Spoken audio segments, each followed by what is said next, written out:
शिव जी को चांदी के लोटे का जल जितना प्रिय नहीं है।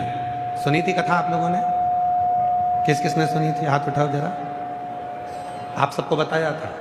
शिव को जितना चांदी के लोटे का जल प्रिय नहीं है, शिव को जितना सोने के लोटे का जल प्रिय नहीं है, शिव को जितना कांसे के लोटे का जल प्रिय नहीं है, शिव को जितना हीरे और चांदी के लोटे का जल प्रिय नहीं है, शिव को उतना तांबे के लोटे का जल प्रिय है, क्योंकि शिव ने ही उस तांबे को वर प्रदान किया।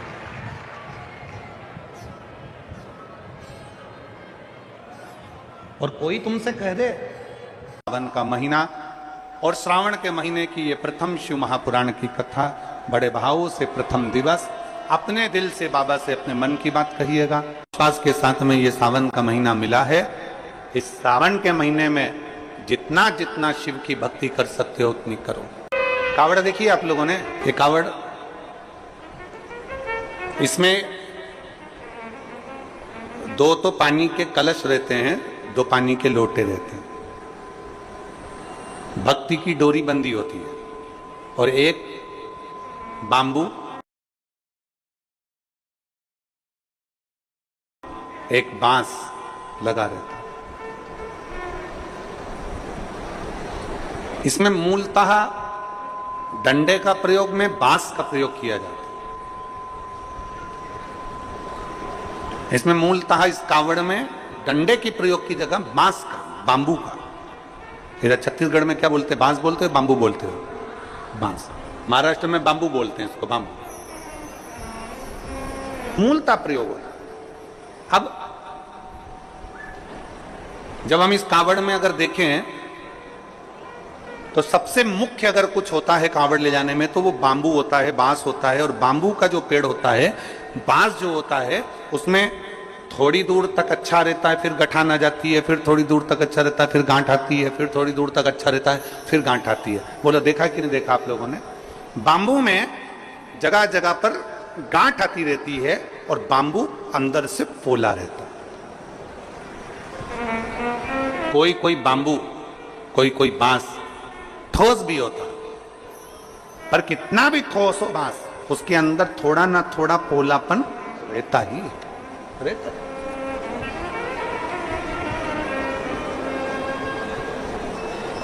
शादी में, विवाह में, जन्म में, मरण में, मृत्यु के समय पर भी बांबू का, बांस का प्रयोग किया जाता है आखिरी तक। और कांवड़ चढ़ाने के लिए भी जिस बांस को पकड़ा जाता है, जिस बांबू को पकड़ा जाता है, जिसमें दो कलश बंधे होते हैं, उसको हम पूरे समय अपने हाथ में, कंधे पर, दोनों कंधे पर किसी भी तरह से उसको लेकर सावन के महीने में शंकर जी के पास जाते हैं। उसका कारण क्या है? क्यों, किस लिए? और बोलते बोलते जा रहे हैं, बोल बम बोल बम बोल बम बोल बम बोल बम बोल बम, बोलते बोलते।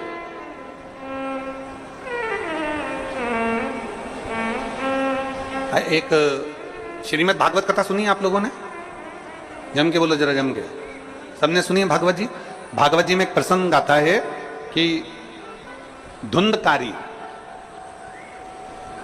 बांबू के अंदर, बांस के अंदर जाकर बैठ जाता है। 7 दिन की कथा होती है। 7 दिन में धुंधकारी फिर वो बांस के 7 गांठों में से बाहर निकल जाता है और उसकी मुक्ति हो जाती है, उसका मोक्ष हो जाता है।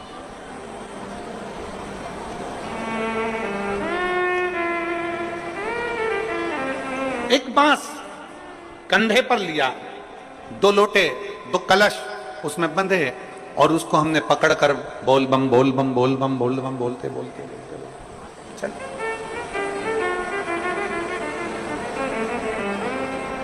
आखिरी में हम जो बांबू पकड़े हैं, जो बांस पकड़े हैं, वो बांस की महत्वता सावन के महीने में क्यों हो जाती है? क्यों कावड़ बांबू पर ही बांध कर ली जाती है? उसका कारण क्या है? उसका केवल एक कारण है, हे देवाधिदेव महादेव, इस बांबू में गांठें हैं। और सरलता में जाइए, देखो बहुत बहुत सरलता में जाइएगा। हमारे भारत की भूमि के जो जगत गुरु शंकराचार्य जी हैं, वो भी अपने हाथ में दंड रखते हैं, वो भी बांबू।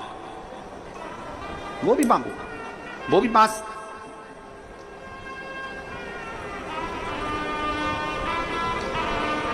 वो भी बांस का। कंधे पर कावड़ ली और कावड़ लेकर जब हम चले, हम पकड़कर बोल बम बोलते बोलते जा रहे हैं, उस कावड़ के डंडे को पकड़े हैं और आखिरी में शिव जी के मंदिर में जाकर भगवान शंकर को जल अर्पित करते हैं। और जल अर्पित कर कर हम जब वापिस अपने भवन की ओर आते हैं तो देव अधिदेव महादेव के उस भाव में भगवान शंकर की भक्ति कहती है, शिव महापुराण की कथा कहती है। वो बांबू जिसमें बहुत सारी गांठें हैं और वो गांठें स्वयं शिव शंकर की कथा कहती है। जिस समय पर हम दोनों हाथ में कावड़ के लोटों को लेकर जल लेकर भगवान शिव को समर्पित करते हैं, दो हाथ हमारे जल से भरे होते हैं और बांबू नीचे रह जाता है, उसी समय पर शिव कथा कहती है कि जैसे बांस की गांठें बहुत होती हैं और वो गांठ टूटती नहीं है, पर महादेव के चरणों में जैसे ही 2 लोटा जल पहुंचता है, हमारे जीवन की सारी गांठें टूटती चली जाती अपने आप। कई लोग छत्तीसगढ़ से मालूम नहीं जाते कि नहीं जाते, हमें नहीं मालूम, पर देवघर बाबा धाम छत्तीसगढ़ से जाते हैं लोग बाग? हाथ उठाओ जरा, जाते हैं? अरे बहुत बढ़िया, रखो रखो, बहुत बढ़िया। देवघर जाते हैं, सुल्तानगंज से जल भरकर देवघर तक पैदल 150 किलोमीटर तक बाबा का नाम लेते लेते लेते लेते भगवान का भजन करते करते चले जाते। उसके दरवाजे तक पहुंच गए, जल महादेव पर चढ़ा कि नहीं चढ़ा वो मतलब नहीं है, वो मूलता नहीं है, पर आप भगवान के दरवाजे तक जब पहुंचते हो, आप भगवान के द्वार तक जब पहुंचते हो तो भगवान उसको स्वीकार करते हैं।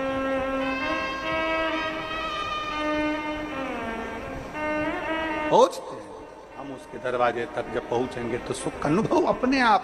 11 अगस्त को हम जहां रहेंगे वहां से लाइव शाम को 7 बजे आप और हम, पूरा देश और पूरा विश्व, शाम को 7 बजे से 8 बजे तक 1 घंटे सावन की शिवरात्रि के दिन पार्थिव शिवलिंग का पूजन कर कर भगवान से अपने मन चाहा वर प्राप्त।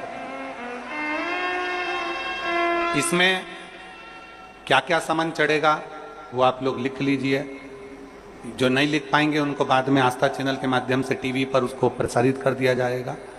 1 लोटा जल, 21 दाने गेहूं के, 5 कमलगट्टे, 108 चावल के आखे दाने, वैसे तो सबको याद होंगे पहले के भी, 108 चावल के दाने आखे मतलब सेगे, 21 काली मिर्ची, 1 चुटकी काली तिल, 1 धतूरा, 7 बेलपत्र, 7 शमी पत्र, 7 लाल फूल, गुलाब के मिल जाए तो श्रेष्ठ है, नहीं तो कोई लाल फूल दूसरा मिल जाए वो भी श्रेष्ठ है, 7 पुष्प सादे जो पूजन में चढ़ाने के लिए,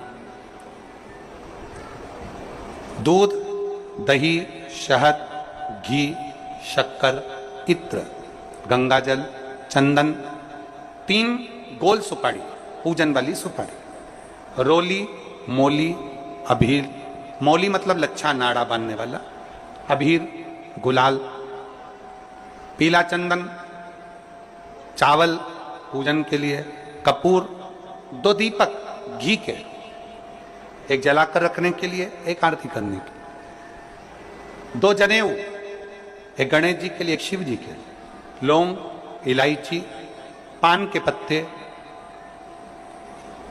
मिट्टी का पार्थिव शिवलिंग, अपने नगर में, अपने गांव में, अपने गमले में जो मिट्टी हो उसका पहले से शिवलिंग बना के रख लेना। 7 बजे तो सीधे पूजन चालू करेंगे, 8 बजे तक आप लोग पहले से शिवलिंग बना के रख लें, पार्थिव शिवलिंग मिट्टी का, 5 फल, मिठाई, धूप बत्ती, और शिवलिंग को पहले से बनाकर रखे जिससे 7 बजे बैठते से ही पूजन चालू हो जाए। अपने अपने मोबाइल टीवी चालू रखना है, ऑनलाइन पूजन करना है। अपने नगर में, अपने गांव में जो ब्राह्मण देवता हो, जो पंडित जी हो, जो आपके यहाँ आते रहते हो, और जो ब्राह्मण आपके परिचित में हो, उनको भी उस समय पर आप अभिषेक पूजन के लिए आमंत्रित करें और पंडित जी उस समय पर करा रहे या उससे 1 घंटे पहले करा दे, कोई दिक्कत वाली बात नहीं है, पर शिवरात्रि के दिन शिव अभिषेक होना जरूरी है, क्योंकि सावन की शिवरात्रि के दिन जो पार्थिव शिवलिंग का पूजन शाम के समय, शिवरात्रि के दिन रात्रि के समय पर जो करता है, मनवांचित फल देवादिदेव महादेव प्रदान करते हैं निश्चित। जो ब्राह्मण आपके परिचित हों उनको बुला लें, अगर ब्राह्मण ना मिले तो टीवी के माध्यम से आप और हम सब बैठकर जो ब्राह्मण देवता होंगे वो पूजन कराएंगे और आप और हम पूजन करेंगे, और उसका लाइव आप और हम साथ में मतलब ऑनलाइन, मतलब जैसा हम कर रहे हैं वैसा आप हमारे साथ में बैठकर एक साथ पूजन करेंगे और एक साथ महादेव की करोड़ों लोग मिलकर आरती करेंगे और बाबा से मनवांचित फल प्राप्त करेंगे। शिव कथा कहती है, कावड़ लेकर जब हम भगवान देवादिदेव महादेव की ओर बढ़ते हैं, कावड़ लेकर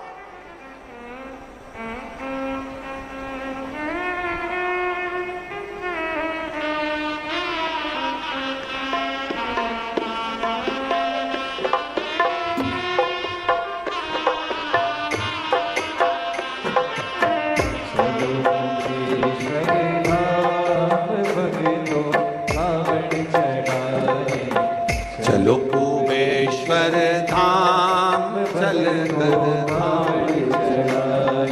चलो कुबेश्वर धाम चल कर कावड़ चढ़ाए, चलो कुबेश्वर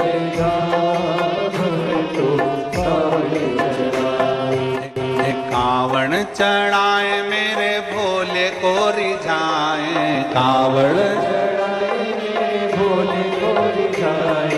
कावड़ चढ़ाए शिव शंकर को रिझाए, कावड़ चढ़ाए शिव शंकर को रिझाए। अरे चलो कुबेश्वर धाम चल के कावड़ चढ़ाए, चलो कुबेश्वर धाम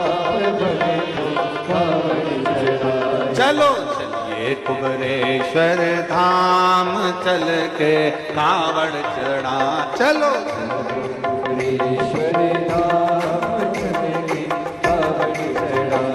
ओ कावड़ चढ़ाए मेरे भोले को रिझाए, कावड़ मेरे भोले को रिझाए, ओ कावड़ चढ़ाए शिव शंकर को रिझाए, कावड़ शिव शंकर को रिझाए। चलो चलिए कुबेश्वर धाम चल के कावड़ चढ़ाए, चलिए कुबेश्वर चलिए कुबेश्वर धाम चल के कावड़ चढ़ाए, चलिए कुबेश्वर बड़े भाव से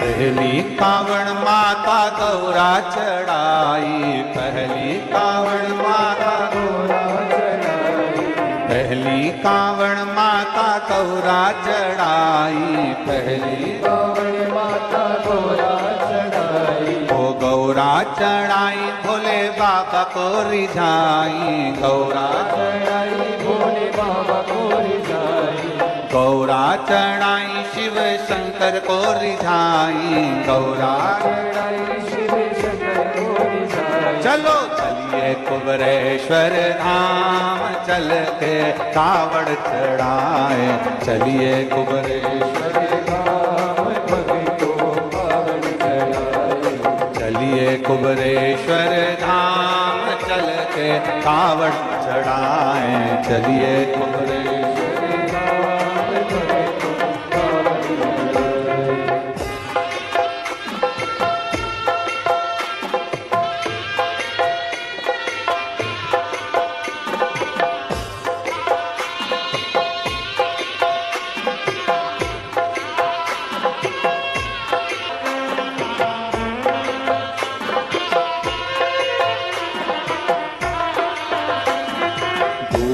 कावड़ माता लक्ष्मी चढ़ाई, दूजी कावड़ माता लक्ष्मी चढ़ाई, दूजी कावड़ माता लक्ष्मी चढ़ाई, दूजी कावड़ माता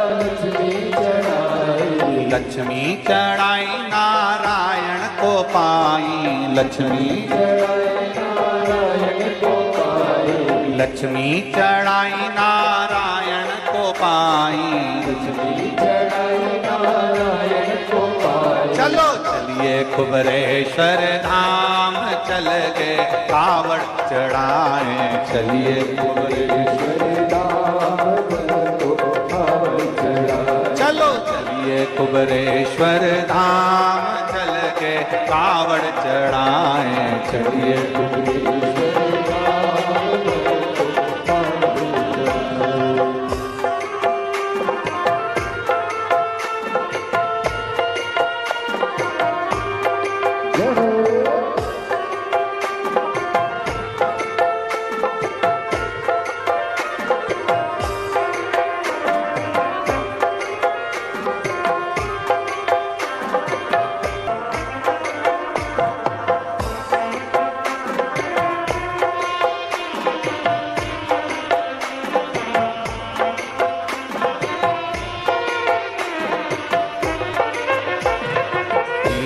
कावड़ माता सीवन चढ़ाई, तीजी कावड़ माता सीवन चढ़ाई, तीजी कावड़ माता सीवन चढ़ाई, सीवन चढ़ाई सारे भक्त सीवन चढ़ाई सारे भक्त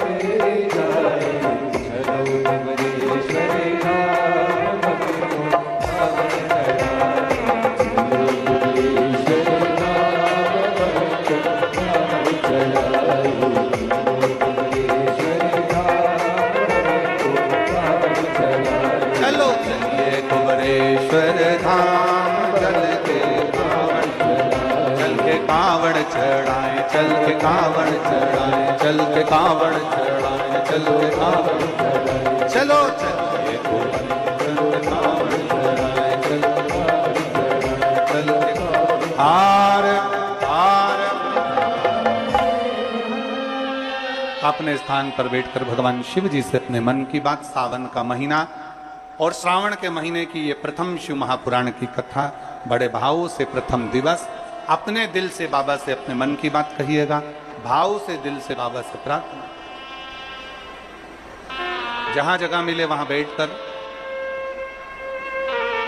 पीछे वाले अगर कीचड़ हो रहा हो तो खड़े खड़े छातों के नीचे, और जो अंदर बैठे हैं जिनको जगह है वो बैठकर बाबा से अपने मन की बात करें, बड़े भाव के साथ में। आपकी आवाज हमारे तक पहुंचना चाहिए, दिल से बोलिएगा बाबा से।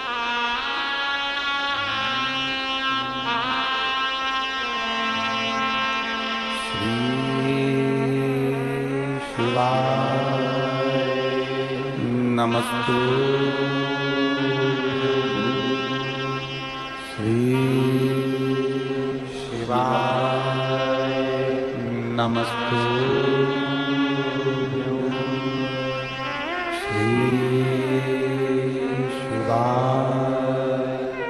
नमस्तु, श्री शिवाय नमस्तु, श्री शिवाय नमस्तु।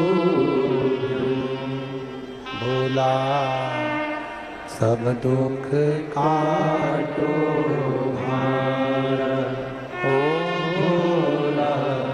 सब दुख काटो शिव शंकर जपू तेरी माला, भोले बाबा जपू तेरी माला, भोला सब दुख काटो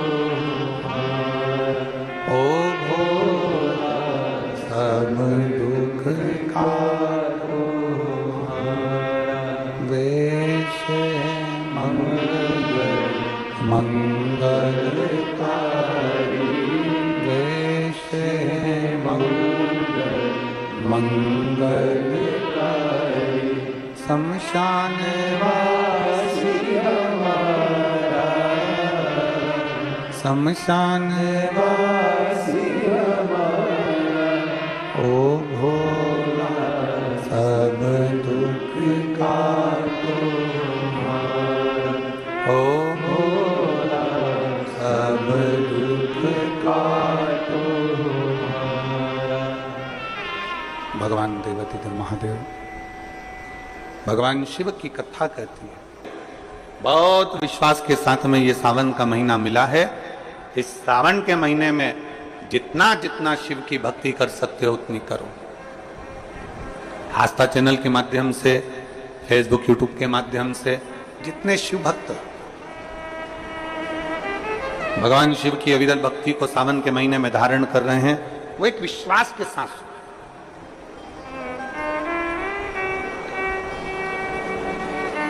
एक भरोसे के साथ। अभी हम जहां रुके हैं न्यू कुर्सी पार, कुर्सी पार है कि कुर्सी पार है? हाँ तो तुम समझ गए ना? हाँ ठीक है। हम जहां रुके हुए हैं न्यू कुर्सी, हाँ तुम समझ लेना, कुर्सी कुर्सी एक ही बात है, ठीक है। हम न्यू डैश डैश डैश पार रुके हैं। तो वहां जिस भवन में हम रुके हैं अग्रसेन अग्रवाल समाज का, तो सुबह सुबह लगभग 5 साढ़े 5 बजे हम जब सुबह मॉर्निंग वॉक कर रहे थे, घूम रहे थे, तो वहां एक माताजी ने एक बहुत सुंदर प्रश्न किया। कथा की शुरुआत है, ध्यान से सुनना। उस माँ ने एक प्रश्न किया कि गुरुजी,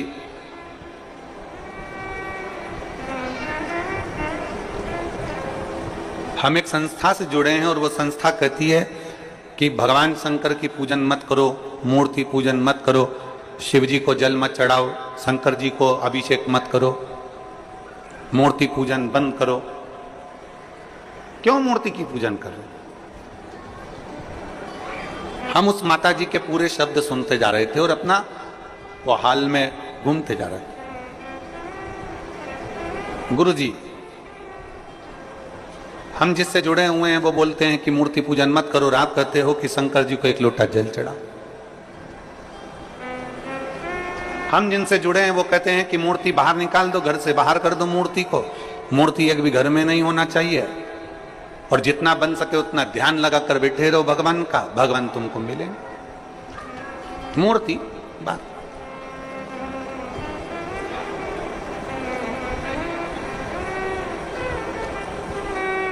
हमने उस मां से कहा, तुम जिस भी संस्था से जुड़े हो हमें उससे मतलब नहीं है। उसने तुमसे कहा कि मूर्ति बाहर कर दो, मूर्ति पूजन मत करो, ध्यान लगाकर बैठे रहो। हमने उस माँ से सुबेरे सुबेरे तो ये बात नहीं कही, क्योंकि उसने जो प्रश्न किया था वो सुबेरे सुबेरे उसका उत्तर देने के लिए हम नहीं दे पा रहे थे। इतनी सुबह से इस व्यर्थ की बात का क्या वर्णन कर? पर अगर वो माँ वो बोल रही थी मैं कथा में आऊंगी कथा सुनने के लिए, तो अगर वो कथा में बैठी हो तो ध्यान लगाना उसको। जो तुमसे कह रहे हैं कि मूर्ति पूजन मत करो, जो तुमसे कहते हैं कि भगवान को बाहर निकाल दो, जो तुमसे कहते हैं कि मूर्ति को बाहर निकाल दो और ध्यान लगाकर बैठो, जितना कर सकते हो उतना ध्यान लगाओ, तो हम निवेदन करेंगे उनसे जाकर कहना कि तुम भी शादी मत करना,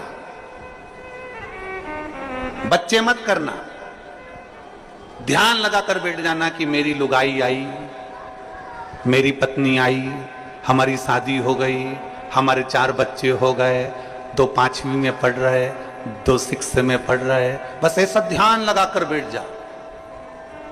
ध्यान लगाकर बैठने से पत्नी प्राप्त हो जाएगी क्या? जम के बोलो जरा। ध्यान लगाकर बैठने से बच्चे पैदा हो जाएंगे क्या? जम के बोलो जरा। ध्यान लगाकर बैठने से मकान बन जाएगा क्या? नहीं।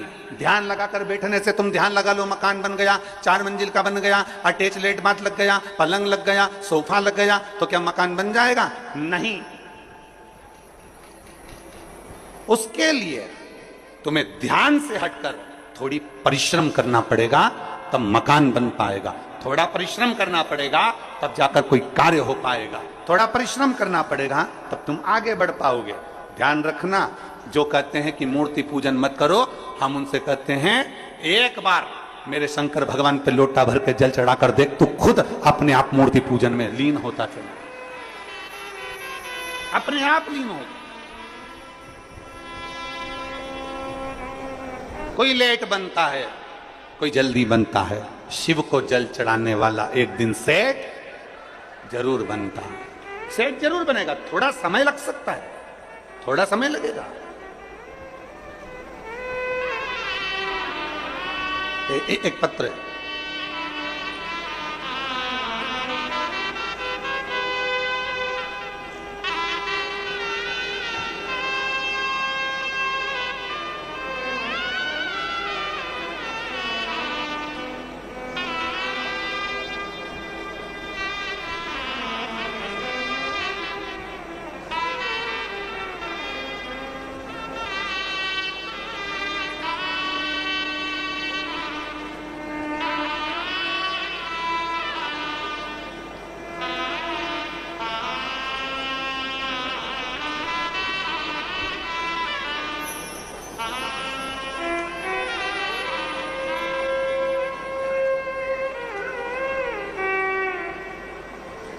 मेरा नाम मनीराम देवांगना। कहीं बैठे हैं मनीराम जी देवांगन? कहीं बैठे हो तो हाथ हिलाइएगा। आप ही हैं? ऐसा हाथ हिला दो। आ जाओ, एक बेलपत्र लेकर चले जाना। हाथ हिलाओ एक बार वापिस, आ जाइए। मेरा नाम मनीराम देवांगन है। मैं भाटापारा जिला बालोदा बाजार, भाटापारा छत्तीसगढ़ का निवासी हूं। मेरा मोबाइल नंबर ये है। एक लोटे जल का मैं क्या वर्णन करूं। मैं कपड़े की फेरी लगाता हूं, साइकिल पे कपड़ा बांधना, ले जाना, बेचना। 1 साल से मेरी कपड़े की फेरी ठीक नहीं चल रही। इतना दुखी हो गया कि भोजन के भी लाले पड़ने लगे। बड़ी मुश्किल से जिंदगी चलने लगी। अब करूं तो करूं क्या। एक दिन मेरे पिताजी ने मुझसे कहा कि तू एक काम कर। वो सियोर वाला महाराज कहता है कि शंकर जी पर अगर एक लोटा जल चढ़ाओगे, उसको जल चढ़ाने वाला एक ना एक दिन सेठ जरूर बनता है। अब तू फेरी भी लगा, मना नहीं, पर पहले शिव जी को जल चढ़ा। मैंने अपने पिताजी के कहने पर, जो आपकी कथा दिन रात सुनते हैं, उनके कहने पर शंकर जी के मंदिर में जाना प्रारंभ करा। 1 लोटा जल चढ़ाना प्रारंभ करा। गुरुदेव 2-3 महीने तो मेरी फेरी जैसी थी वैसी ही रही, कोई अंतर नहीं आया। आखिरी में मैंने मंदिर जाना छोड़ा तो मेरे पिताजी ने कहा मंदिर मत छोड़, तो शिव जी के मंदिर में जा, झाड़ू पोछा लगा और 1 लोटा जल चढ़ा। अब मैंने मंदिर में सफाई करना प्रारंभ करी और मेरे बाबा का नाम लेकर जो जल शिव जी को चढ़ाता था वही मैं अपने कपड़े पर छीट देता था और कपड़ा लेकर साइकिल पर बांध कर चला जाता। आज मेरे बाबा ने ऐसी कृपा कर दी कि मुझे भी लाखों और करोड़ों में खिला दिया। मैं बाबा को धन्यवाद देने के लिए आया, मैं शिव को धन्यवाद देने के लिए आया। आप और हम सब गुनगुनाते। खाली ना जाता कोई दर से तुम्हारे, खाली ना जाता कोई दर से तुम्हारे, मैं भी खड़ी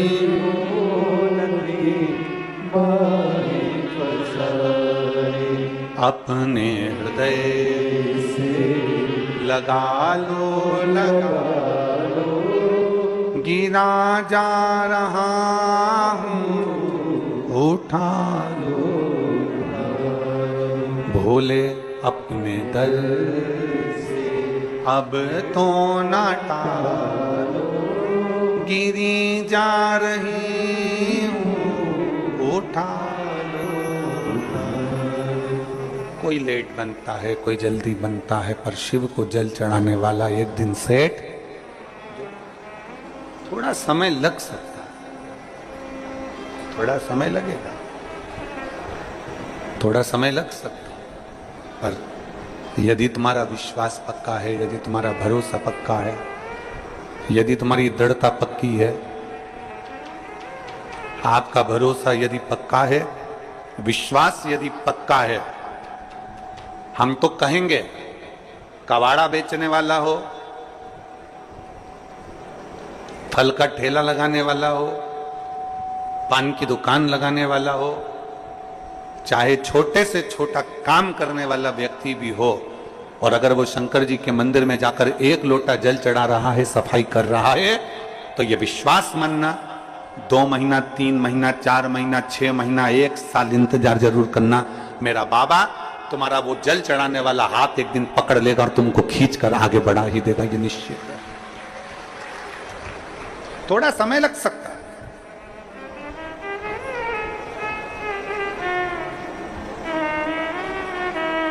थोड़ा समय लग सकता है, पर मेरा बाबा जिस दिन हाथ पकड़ेगा और खींचेगा उस दिन सुख का अनुभव। थोड़ा समय लग सकता है।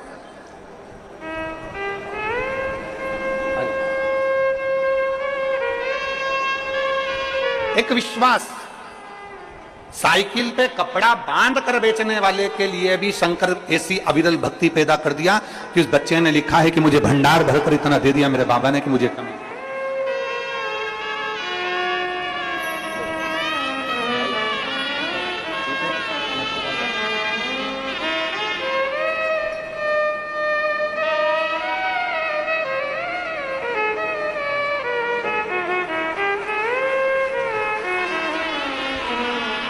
और लुटा दिया भंडार,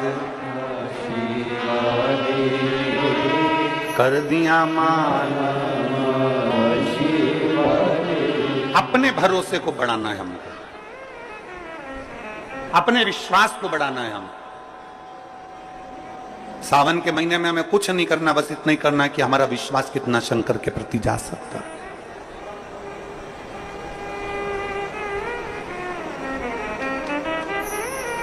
बहुत सारे मिलेंगे आपको जो शंकर जी से आपको दूर करते जाएंगे, बहुत मिलेंगे।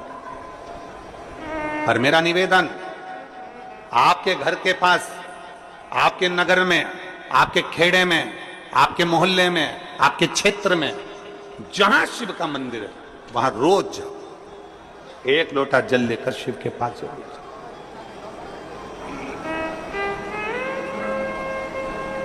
उसके दरवाजे तक जरूर पहुंचो। 24,000 श्लोक का यह अपार समुद्र है शिव महापुराण की कथा।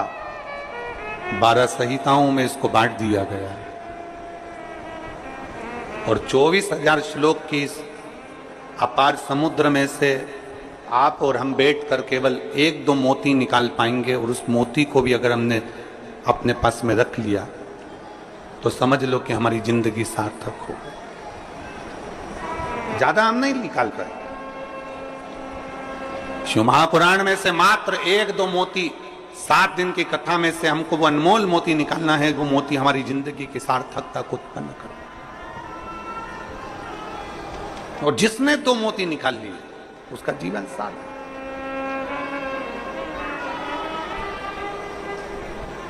हमें ध्यान देना है कि हमारा मन, हमारा चित्त भगवान की ओर स्थिर हुआ कि नहीं। गेहूं पिसवाते हो? अरे बोलो तो जम के तो बोलो। पिसवाते हो? रोटी बनाते हो? खाते हो? गेहूं की पीसने की जो चक्की होती है ना, उसमें 2 पार्ट लगे होते हैं। एक पार्ट फिक्स और दूसरा पार्ट, जम के बोलो, घूमता रहता।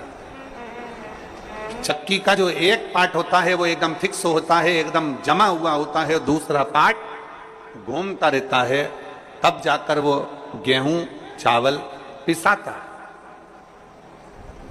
और अगर दोनों पार्ट घूमने लगेंगे तो पिसाएगा क्या?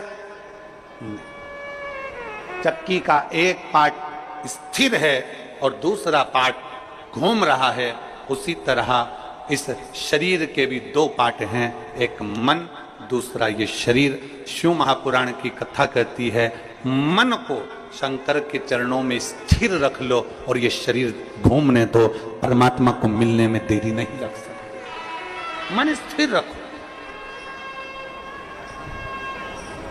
हम मन को स्थिर नहीं रख पाते।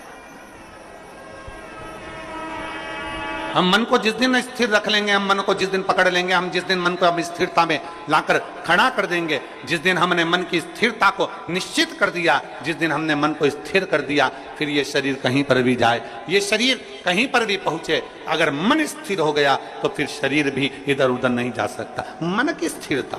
किसी किसी घर में बच्चों को इतने अच्छे संस्कार दे दिए जाते हैं, किसी किसी घर में बच्चों को इतना अच्छा ज्ञान दे दिया जाता है कि बच्चा किसी के साथ भी रहे उसका मन कभी बिगड़ता नहीं।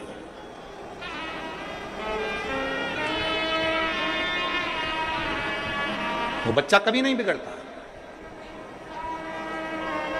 कितनी सुंदर बात कही है।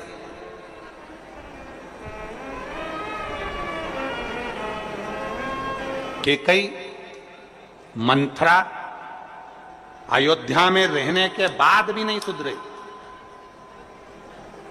और वो विभीषण रावण की लंका में रहने के बाद भी बिगड़ा नहीं बिगड़ा।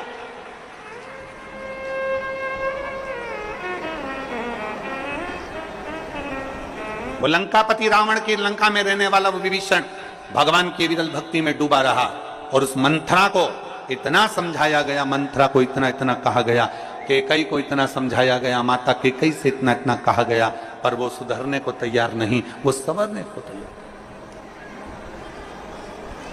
अपने मन को स्थिर बनो।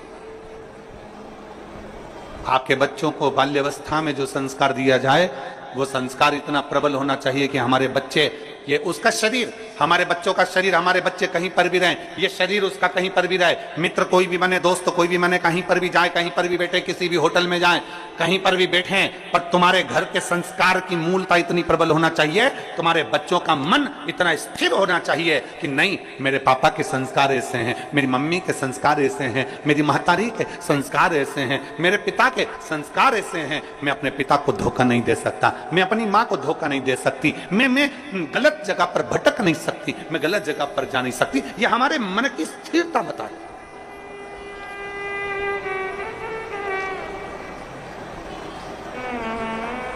आज का जो माहौल चल रहा है ना, हे मेरी जीजियों और मेरे जितने जीजा बैठे हैं वो भी सावधानी से सुने।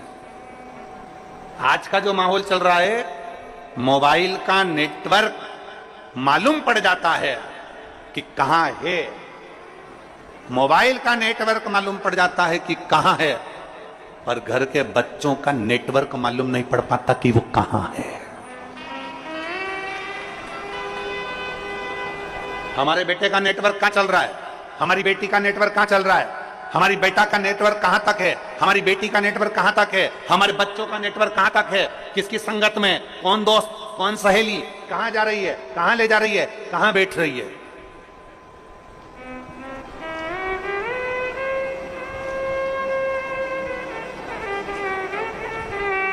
नेटवर्क कहां है। गुरु नानक देव जी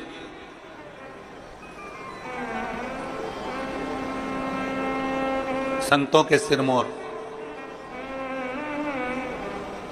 गुरु नानक देव जी अपने शिष्य बाले से कहते हैं, बाले, एक व्यक्ति जो कर्म करता है उस कर्म करने वाले व्यक्ति के ऊपर उस मालिक की दृष्टि हर पल रहती है, हर पल।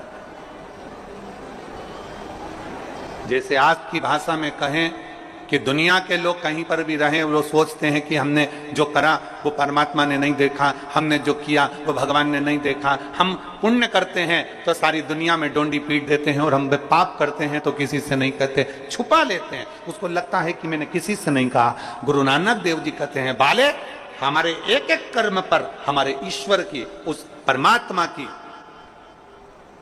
दृष्टि हमेशा रहती। मोबाइल का नेटवर्क मालूम पड़ सकता है कि कहां है, और आज के बच्चों का नेटवर्क मालूम नहीं पड़ पाता कि बच्चे कहां हैं, किससे बात कर रहे हैं, मोबाइल में किससे चैटिंग कर रहे हैं, किससे बात की जा रही है, कौन है, कौन सहेली है, कौन दोस्त है, कौन व्यक्ति कैसा है, उसको नहीं मालूम पड़ता। मोबाइल का नेटवर्क मालूम पड़ जाएगा पर बच्चों का नेटवर्क नहीं मालूम पड़ पाता। इसलिए निवेदन आप सबसे शिव महापुराण कथा के माध्यम से जितने मेरे विश्व के पूरे संपूर्ण विश्व में बैठे हुए श्रोता भाई बहन जो शिव महापुराण की कथा को सुन रहे हैं, उनसे निवेदन है, सावन के महीने में अपने बच्चों के हाथ में एक लोटा जल पकड़ाओ और उसको भी शिवालय तक भेजो, जिससे उसका मन स्थिर होगा। शरीर भले घूमता जाए पर मन की स्थिरता बनना चाहिए। शरीर भले घूमे पर मन की स्थिरता हो। स्थिर। मकान किसने बनाया? तुमने मेहनत कर कर। घर बनाया तुमने मेहनत कर कर, एक एक रुपया जोड़कर तुमने महल बनाया, नगर बसाया, मकान बनाया, घर बनाया, परिवार बनाया, पत्नी का half set, full set, sofa set, सब कुछ घर में लाकर दिया, डिनर सेट, सब कुछ दिया। उसके बाद भी मनुष्य अगर घर में अपसेट रहे तो ऐसे सेट का कोई मतलब नहीं। उसके बाद भी अगर अपसेट हो तो उसका कोई मतलब।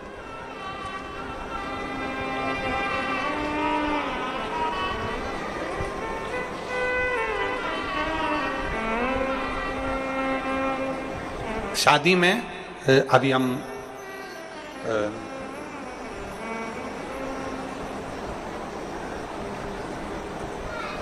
बीच में कथा थी एक महाराष्ट्र में, तो हम एक शादी में गए। वो नहीं माने कि वो बेटी ने जिद कर ली कि नहीं, गुरुजी नहीं आएंगे तो मैं बरमाला नहीं डालूं, फेरे नहीं करूं। फिर हमको जाना पड़ा। अब वो बेटी ऐसा हाथ करी, हमने उसके हाथ में श्रीफल वगैरह दिया, तो उसके हाथ में नाम लिखा हुआ था। तो हमने बेटी से पूछा, क्यों रही ये हाथ में नाम किसका लिखा है? तो बेटी ने कहा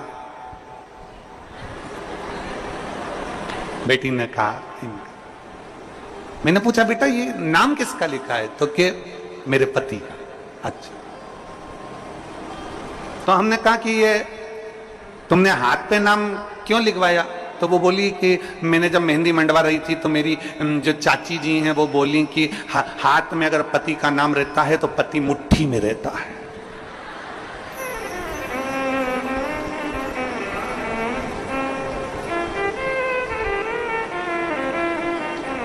तो फिर हमने कहा, बेटा फिर तो पति की जगह सास का लिखाना था, फिर पति का क्यों? अगर हाथ पे नाम लिखने से पति मुट्ठी में आ जाए तो सास का नाम लिखाती कि सास मेरी मुट्ठी में हो जाए। देख, हमने उस बेटी से कहा, देख संसार में किसी को मुट्ठी में करने का प्रयास मत करो, प्रयास करो कि मेरे हाथ से सब छूटे रहें और मेरा महादेव मेरे हाथ में पकड़ा रहे, बस इससे ज्यादा कुछ। मेरा देवाधिदेव महादेव मेरे हाथ से पकड़ा, मेरा शिव मेरा बना रहा है, उससे ज्यादा मुझे कुछ नहीं चाहिए। हम संसार के लोगों को अपना बनाने का प्रयास कर रहे हैं, हम संसार के लोगों को अपना बनाने का प्रयास कर रहे हैं, हम संसार के लोगों को अपना जोड़ने का प्रयास कर रहे हैं, हम संसार के लोगों को ये विचार करते हैं ये परिवार, नाते, रिश्ते, कुटुंब, कबीले सब मेरे बनते चले जाएं। शिव पुराण कहती है हम जितना जितना संसार के लोगों को अपना बनाने का प्रयास करेंगे ये हमसे दूर हटते चले जाते हैं। इसलिए प्रयास ये करो कि हमारा शिव, हमारा शंकर, हमारा ओघड़दानी, मेरा देव अधिदेव महादेव, मेरा शंभु, मेरा त्रिकालदर्शी, मेरा शिव हमारा बन जाए, बाकी की दुनिया भले जाए तो जाए। और शंभु शरणे पड़ी मांगू घड़ी रे, दुख काटो दया करीन दर्शन शंभु शरणे पड़ी मांगू घड़ी रे, दुख काटो दया करीन दर्शन। हम शिव को अपना बना, हम शंकर को अपना बना।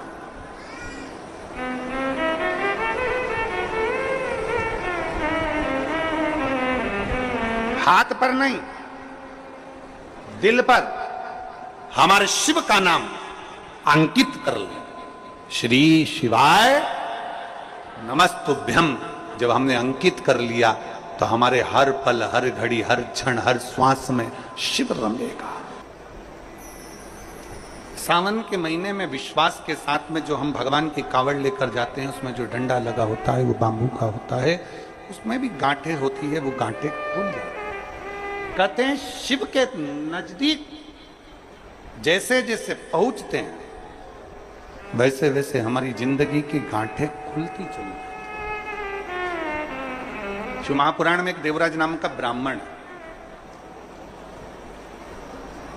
महात्म में कथा थी, एक देवराज नाम का ब्राह्मण कुल में जन्म जरूर ले लिया पर ब्राह्मण जैसा कर्म नहीं कर पाया।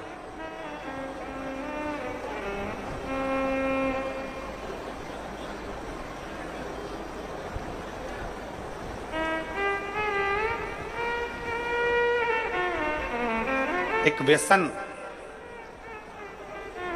एक वासना, एक निंदा। ब्राह्मण भले ब्राह्मण कर्म कर रहा है कि नहीं कर रहा है, शास्त्र पढ़ रहा है कि नहीं पढ़ रहा है, वेद पुराण पढ़ रहा है कि नहीं पढ़ रहा है, भगवत भजन कर रहा है कि नहीं कर रहा, मूल वो नहीं है। व्यसन, वासना और निंदा।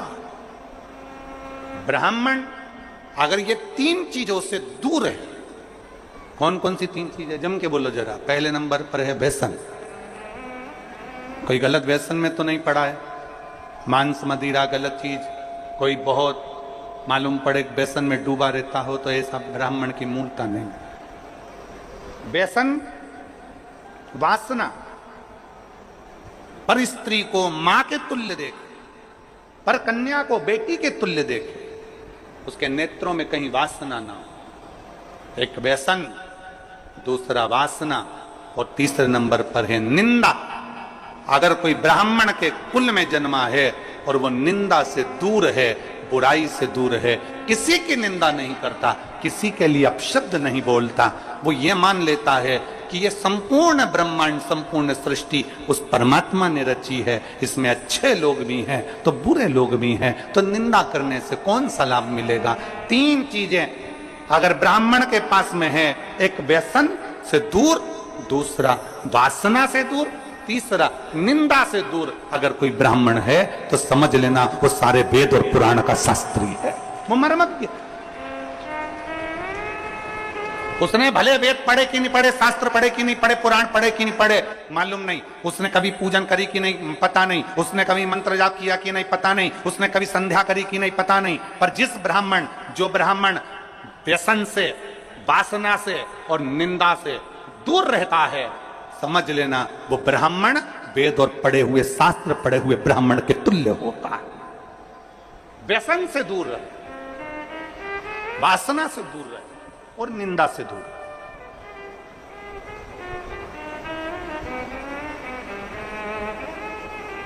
व्यसन, वासना और निंदा से जो दूरी बना लेता है, समझ लो वो श्रेष्ठ है, वो श्रेष्ठ।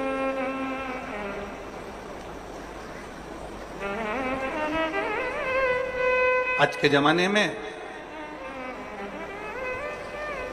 हम किसी से भी कह देते हैं, महाराज जी आशीर्वाद तो दे दो। अगर चतुर महाराज होगा, चतुर होगा तो वो कह देगा मेरे आशीर्वाद से क्या करना, तुम्हें अगर आशीर्वाद लेना है तो अपने घर के बुजुर्गों का, माता पिता का और परमात्मा का आशीर्वाद लेते रहो, जिंदगी सार्थक हो जाए।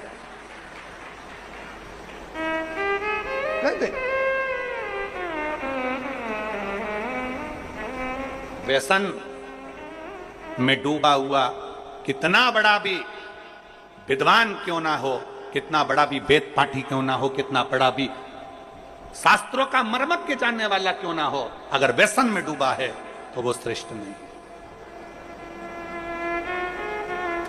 कितना बड़ा भी मर्मज्ञवान हो, कितना बड़ा भी वेद पाठी हो, कितना बड़ी विद्वत्ता हो, अगर वो वासना में डूबा है तो वो श्रेष्ठ नहीं।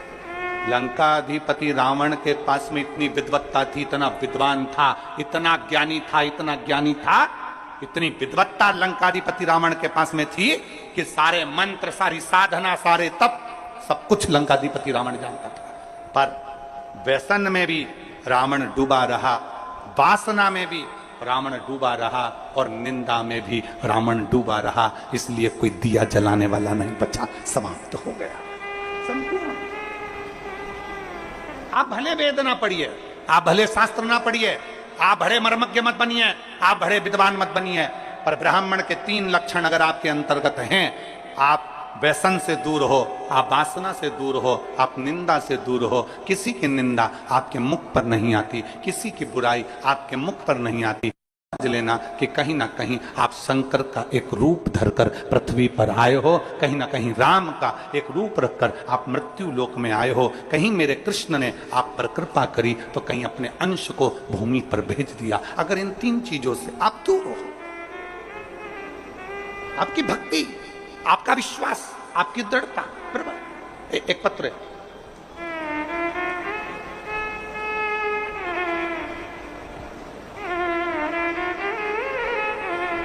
योगिता साहू, चंद खूरी लिखा है कि बुरी लिखा है वो पता नहीं है, हम चैनल पे दिखा देते हैं, तुम खुद पढ़ लेना और तुम समझ जाना कि यही लिखा है, ठीक है। कैमरे वाले भैया जरा आओ तो, जरा इनको बताओ क्या लिखा हुआ है। मैं योगिता साहू, चंद, अब तुम पढ़ लेना फिर दुर्ग, ठीक है।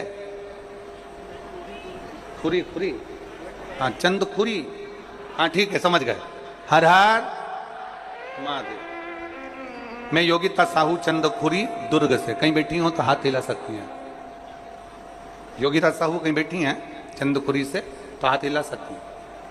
मैं बाबा का क्या वर्णन करूं गुरुदेव,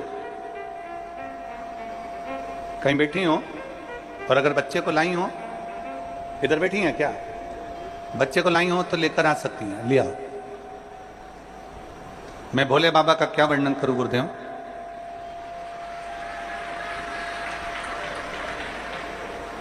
मेरे यहां शादी के हमने 1 साल 2 साल 3 साल 4 साल 5 साल 6 साल 7 साल 8 साल तक इंतजार करते रहे बच्चे का कि बच्चा होगा, संतान होगी, पर संतान का सुख नहीं हुआ गुरुदेव। कई वर्ष निकल गए और संतान का सुख प्राप्त नहीं हुआ। तब हमारे किसी रिश्तेदार ने कहा कि पंडाल में बैठकर शिव महापुराण की कथा अगर सुनी जाती है और जो मांगा जाता है वो प्राप्त होता है।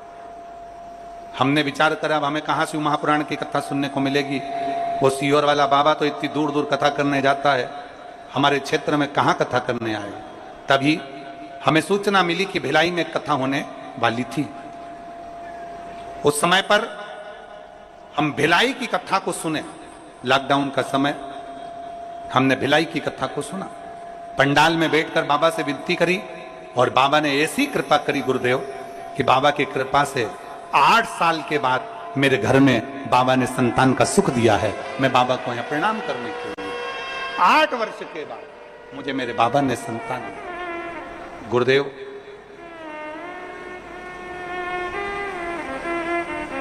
एक बात कहना चाहती हूं, जब संतान नहीं होती है ना तो लोग एक स्त्री को, एक नारी को दोष देते हैं, पर मेरे भोले बाबा से विनती है आप जो अपनी भाषा में कहते हो वो एक बार इस व्यासपीठ से जरूर कहना। हम जो भोले बाबा से कहते हैं आपको मालूम होगा, एक ही चीज कहते हैं कि मेरे बाबा किसी स्त्री की गोद खाली मत रखना और किसी पुरुष की जेब खाली मत रखना। स्त्री की गोद खाली रहती है। लॉकडाउन के समय पर हमने कथा सुनी और बाबा से इस पंडाल में बैठकर बाबा से भिलाई की कथा में मांगा था कि हमारे घर औलाद हो जाए, और बाबा ने 8 साल के बाद हमें कथा, बाबा ने संतान दी। स्त्री की गोद खाली रहती है तो लोग ताना देते रहते हैं, अपशब्द कहते रहते हैं, ना जाने क्या क्या बोलते रहते हैं, और पुरुष की जब जेब खाली रहती है तो दुनिया के लोग गिनते नहीं है, ठोकर मार देते, ठोकर मार देते। दोनों चीजों में ताने मिलते हैं साहब। दोनों चीजें। एक पत्र और है, दीप्ति साहू, कोडिया दुर्ग। दीप्ति साहू कहीं बैठी हैं कोडिया दुर्ग से, आती हैं। बच्चा आया है के साथ में, ले आओ इसको भी, लिया। गुरुजी, हमारी शादी को कई वर्ष बीत गए थे, संतान के लिए तरस रहे थे। तब हमारे पास वाली आंटी ने हमसे कहा कि तू सफेद आंकड़े की जड़ का प्रयोग कर, शंकर जी के मंदिर में 1 लोटा जल चढ़ाना प्रारंभ कर। हमने शिव जी के मंदिर में 1 लोटा जल चढ़ाना प्रारंभ करा, सफेद आंकड़े की जड़ का प्रयोग करा। प्रयोग करने के बाद संतान नहीं हुई, फिर दूसरी बार हमने सफेद आंकड़े की जड़ का प्रयोग करा और बाबा की कृपा से हमारे घर में कई वर्षों के बाद किलकारियां खेली और संतान का सुख प्राप्त। लिया बच्चे को, लिया।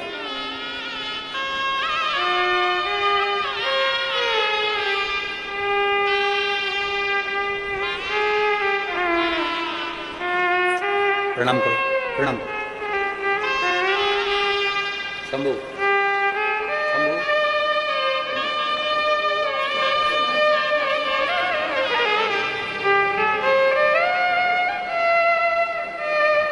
खुश हो जाते, प्रसन्न हो जाते। अब रोने का नहीं, अब खुश होने का।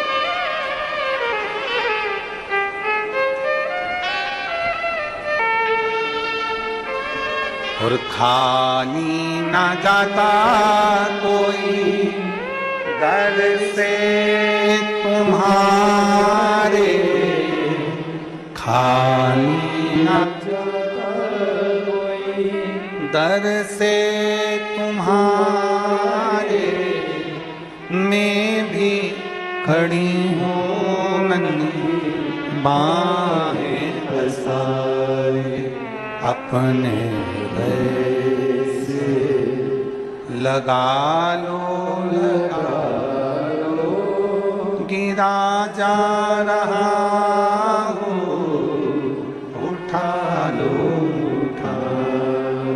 भोले अपने दर से अब तो न टालो, गिरी जा रही हो, उठा लो। एक विश्वास, एक भरोसा, एक दृढ़ता हमारे भीतर।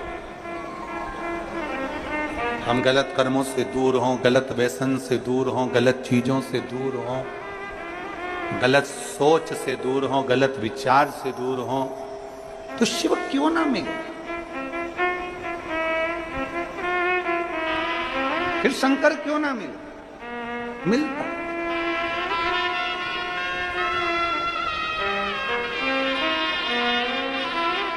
बधाई हो।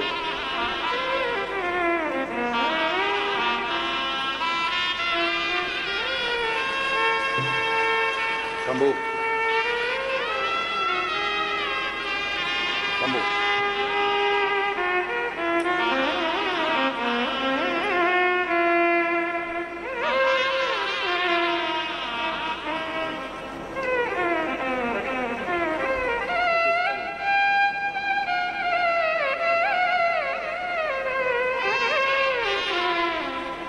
एक विश्वास के साथ में हम शिव को भजें।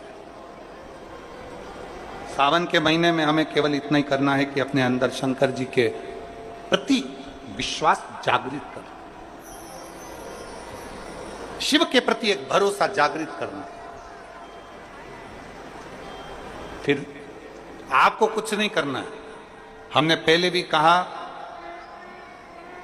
शंकर भगवान को 1 लोटा जल चढ़ाने वाला कहीं पर भी चले जाए, वो मेरे शंकर की दृष्टि से दूर नहीं रहता, शिव की दृष्टि उस पर पड़ी ही रहती है। देवराज नाम का ब्राह्मण कर्म से वंचित था, और ये 3 चीजें, व्यसन, वासना और निंदा, उसमें तीनों थी, तीनों। वो व्यसन में भी डूबा रहता था, वासना में भी डूबा रहता था और निंदा में भी डूबा रहता था। एक बहुत सुंदर बात शिव महापुराण की कथा कहती है, कोई निंदा करने वाला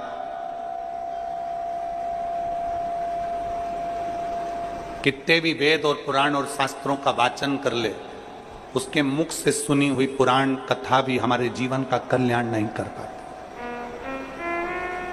व्यसन और वासना में डूबे हुए व्यक्ति के मुख से कितना भी प्रवचन सुन लो, वो हमारा कल्याण नहीं कर सकता, वो हमारा कल्याण नहीं कर सकता। आज के जमाने में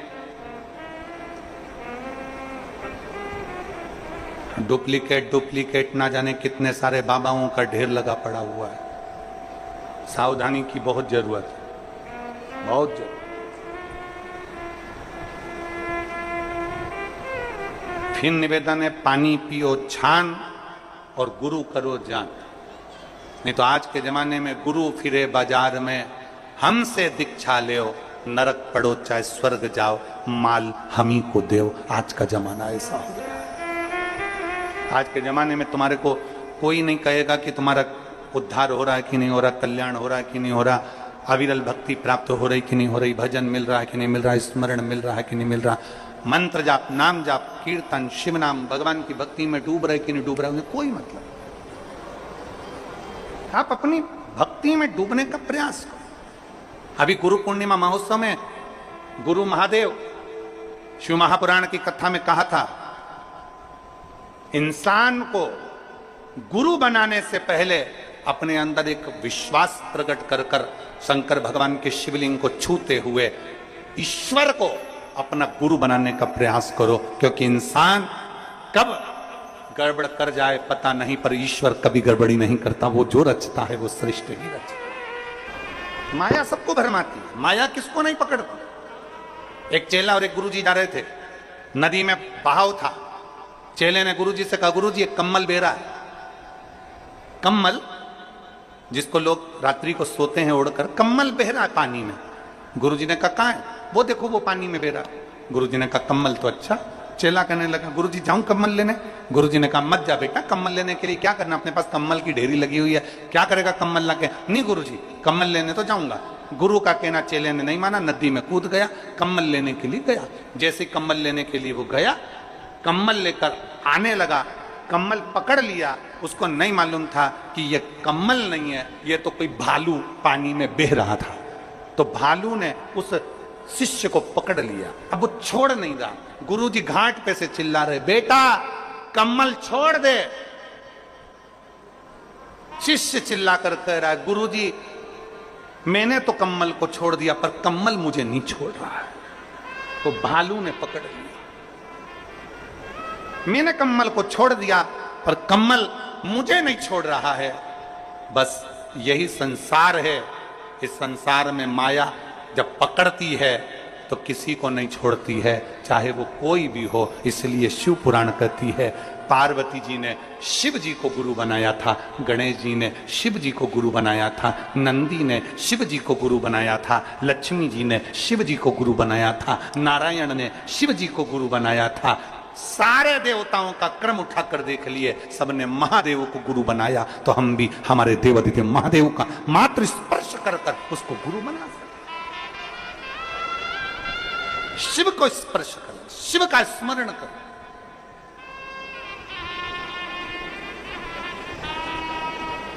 व्यसन, वासना और निंदा ये दूर रहे।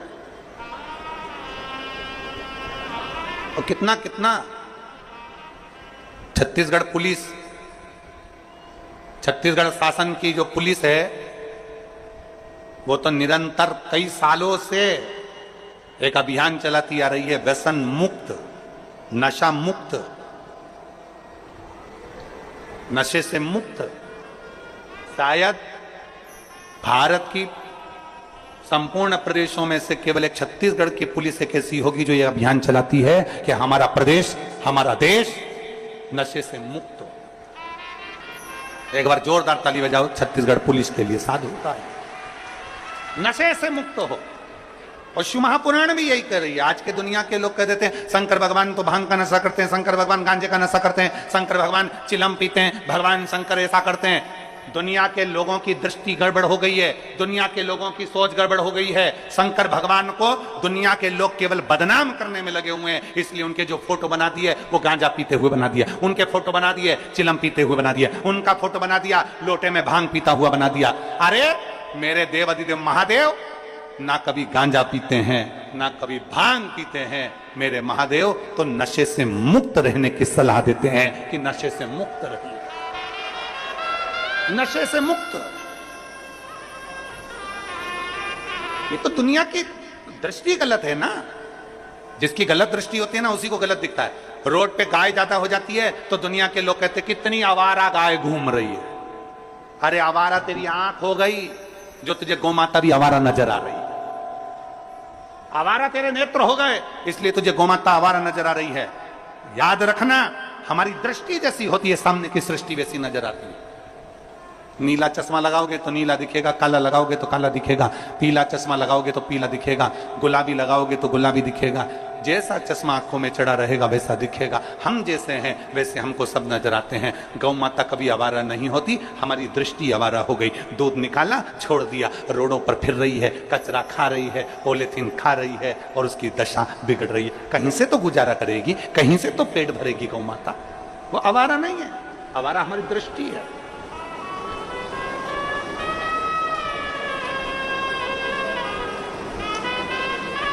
एक साधु था, मेरे शिव कभी नशा करने की आदत नहीं डालते, मेरे शंकर कभी नहीं कहते कि तुम गांजा पियो, मेरे शिव जी कभी नहीं कहते कि तुम भांग पियो, मेरे शंकर भगवान कभी नहीं कहते कि तुम चिलम पियो। मेरे शंकर भगवान तो कहते हैं कि इन नशों से दूर हो जाओ और भगवान की अविरल भक्ति के नशे में डूब जाओ। जिस दिन तुम राम नाम, कृष्ण नाम, शिव नाम के नशे में डूबोगे उस दिन तुम्हारी जिंदगी स्वयं सार्थक होती चलेगी। व्यसन, वासना और निंदा, ये तीनों से ब्राह्मण को दूर रहना चाहिए। दोस्तों, इस वीडियो के माध्यम से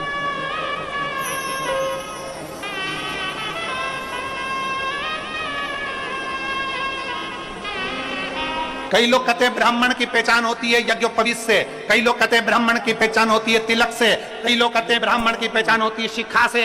पर शिव महापुराण की कथा कहती है ये तीन से ब्राह्मण की पहचान तो होती है, पर तीन चीजें ब्राह्मण को परमात्मा से मिला देती है। एक व्यसन से मुक्ति, एक वासना से मुक्ति और एक निंदा से मुक्ति।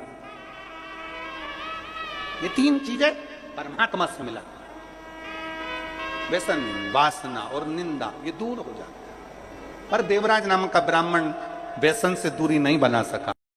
दोस्तों, इस वीडियो के माध्यम से आप लोगों को कृष्ण जो तुम्हारा बताया विष्णु पुराण की कथा सुनाई जा रही है। आप लोगों को वीडियो पसंद आए तो लाइक शेयर सब्सक्राइब करें। धन्यवाद दोस्तों, हर हर महादेव।